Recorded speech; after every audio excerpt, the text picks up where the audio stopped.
আপনি কি ভেবেছেন যদি পাকিস্তান ও ভারতের মধ্যে আবার একটি পূর্ণমাত্রার যুদ্ধ শুরু হয় তবে কি হতে পারে? শুধু এই দুই দেশের জন্য না, পুরো এশিয়া কাঁপবে তার প্রভাবে। পাকিস্তান এবং ভারত দক্ষিণ এশিয়ার দুই পারমাণবিক শক্তিধর প্রতিবেশী।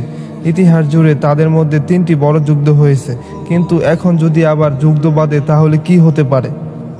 কাশ্মীর ইস্যু বা সন্ত্রাসবাদের অভিযোগ, কিন্তু যুদ্ধের পরিণতি যে কতটা ভয়ানক হতে পারে সেটা কল্পনা করাও কঠিন। প্রথম প্রভাব পড়বে মানবিক ক্ষেত্রে।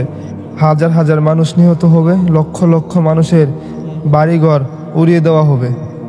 এরপর আসবে অর্থনৈতিক ধাক্কা, যুদ্ধের খরচ, অবকাঠামোর ধ্বংস এবং আন্তর্জাতিক নিষেধাজ্ঞা। দুই দেশের অর্থনীতি ভেঙে পড়বে। এর প্রভাব বাংলাদেশ, শ্রীলঙ্কা, নেপাল, এমনকি পূর্ব ও মধ্য এশিয়াও পড়বে।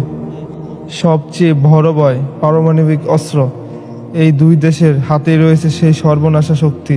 যদি পরিস্থিতি নিয়ন্ত্রণের বাইরে চলে যায় তাহলে শুধু এশিয়া নয়, পুরো পৃথিবী কেঁপে উঠবে। এছাড়াও আঞ্চলিক শক্তিগুলো জড়িয়ে পড়ার সম্ভাবনা আছে।